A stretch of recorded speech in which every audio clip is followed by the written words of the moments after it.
Tila walang nagawa ang babala ng Iran sa Israel na wag nang umatake dito sa Beirut sa Lebanon, mga tol, sapagkat kahit na meron ng babala ang Iran dito sa Israel ay itinuloy pa rin ng Israel, mga kapatid, ang muling pag-atake dito sa Beirut, mga tol, laban sa grupong Hezbollah.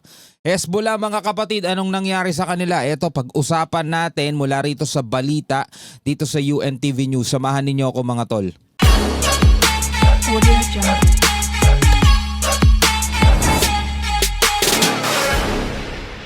So bago natin to simulan, huwag mong kalimutan mag-subscribe, click mo na rin ang notification bell, no? Kung trip mo yung mga ganitong klaseng reaction video and commentary sa mga ganitong klaseng issue, report, mga kaganapan sa ibang bansa. At kung bago ka pa lamang dito sa ating FB page, syempre huwag mo rin kalimutan mag-follow. So eto na nga, mga kapatid, eto ang pinaka-update ngayon sa nangyayaring kaguluhan dito sa Middle East. Pag-usapan natin at bigyan natin ng komentary. Sa kabila ng nalalapit na kasunduan sa pagitan ng Estados Unidos at Iran, muling nagsagawa ng airstrikes ang Israel sa timog na bahagi ng Beirut, kung saan tinamaan ang isang apartment building sa Dahiyeh, isang kilalang balwarte ng Hezbollah. Baluarte ng Hezbollah. No, alam nyo, mga tol, sabing gano'n na sa report, isasapinal na ngayong araw o Sunday, no, Sunday, isasapinal na ang kasunduan ng Amerika at ng Iran. Magpipirmahan na sila, mga tol. Pero medyo naninilikado pa yan, no? Naninilikado pa yung lagay na yan dahil nga sa patuloy na pag-atake ng Israel dito sa Beirut. Dahil nga talagang gusto nilang pulbusin, gusto nilang durugin itong grupong Hezbollah. At kahit na nagtatago yung Hezbollah sa gitna mismo ng syudad, walang kawala. At dahil nga rito, sabi rito sa report, 3 ang nasawi at 6 pa ang sugatan, no? Matapos itong panibagong airstrike ng Israel sa Dahiyeh, no, district, Dahiyeh district dito sa Beirut. Ayon sa Israel Defense Forces o IDF, tinarget nila ang mga pasilidad at command center ng Hezbollah bilang ganti sa pagpapaputok ng 3 projectile patungo sa hilagang bahagi ng Israel na itinuturing nitong paglabag sa tigil putukan. Ba't kasi nagpapaputok pa ang Hezbollah tapos bigla sila magtatago sa gitna ng syudad at hihingi sila ng tulong sa Iran para awatin ng Israel? Diba? Ngayon, eto naman ng Israel, ayaw din paawat. No, babakbakan at gagantihan talaga nila etong Hezbollah kahit na humingi sila ng tulong kay Kuya Iran. Sa inilabas na pahayag ni Israeli Prime Minister Benjamin Netanyahu at Defense Minister Israel Katz, iginiit nila na hindi papayag ang Israel na may mga pag-ataking magmumula sa Lebanon patungo sa kanilang teritoryo at patuloy nilang tutugunan ang anumang banta sa kanilang seguridad. Again, mga tol, eto sinabi ko na to dati. Kung nagkataon lang na itong Israel ay kasing lakas ng Amerika, mga tol, wala na talagang aawat dyan. No, ngayon kasi minsan aawat pa sila ni Trump eh. Kapag halimbawa ang Israel magsasagawa ng mga pag-atake, tatawagan lang ni Trump yan. Pahinto niyo yan, pahinto niyo yan. So, pansamantala, hihinto naman ng Israel. No, maikinig naman sila kay kuya nila, kay Kuya Trump. Pero kapag sila napuno na naman dahil pag tumitigil sila, biglang nagpapakawala nagpapakawala naman ng missile itong Hezbollah kaya doon sila nagagalit eh. No? Tapos si Hezbollah naman, kapag tapos nila magpakawala ng missile nila, magsusumbong din naman sila kay Kuya Iran. Tapos yung Iran magbibigay ng babala, masisira ang kasunduan natin kapag inatake nyo ang kapatid namin na Hezbollah. Kumbaga, ginagamit na lang natin yung ganong klaseng tawagan kay Kuya Trump, Kuya US, kay Baby Bunso Israel, kay Kuya Iran, kay kapatid na Hezbollah, no? Kasi parang ganun sila, mga tol eh. Maglalabanan etong dalawang maliit, no? Tapos magagalit yung dalawang malaki kapag naglalaban-laban. Yung dalawang kuya, etong US at saka etong Iran, nagkakaroon na ng kasunduan, nagkakaroon na sila ng pag-uusap. Magpipirmahan na nga daw eh. Tingnan nyo sa ibang balita, sabing ganun, magpipirmahan na daw. Sana matuloy sana matuloy. Pero etong pinakapanibagong pag-atake ng Israel dito sa Hezbollah, medyo yan, mga tol. Kasi para sa Iran, red line yan red line. No? Naku po. Dahil sa pinakabagong airstrike, muling nagsialisa ng mga residente ng Dahiye habang makikita ang makapal na usok na bumalot sa bahagi ng kabisera ng Lebanon. Ito na ang ika-4 na pag-atake ng Israel sa Beirut mula nang magkaroon ng tigil putukan noong Abril.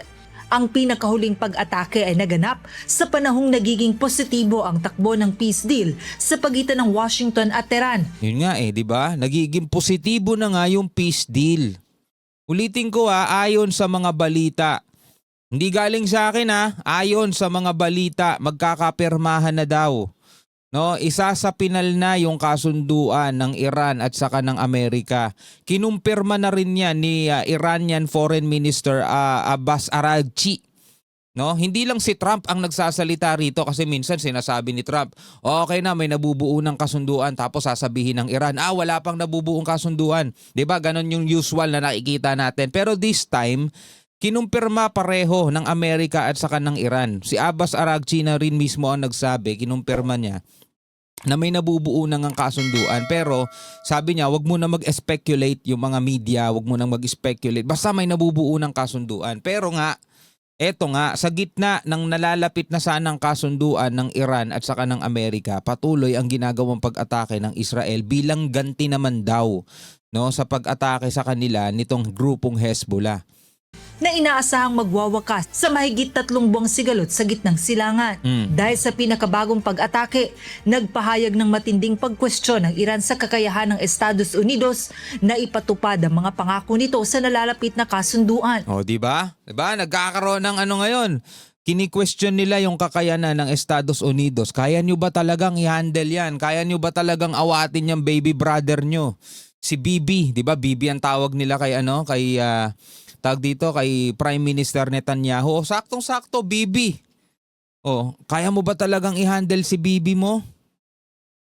Kaya sagot din naman ng Israel, kayo ba Iran, kaya nyo bang i-handle tong brother ninyo? Dahil inaatake din kami, di ba? Patuloy sila nag-aatakihan Yun nga yung dahilan kung bakit inatake ng Israel etong Hezbollah. Kasi nga, inaatake din daw sila bilang ganti daw yan. Di ba?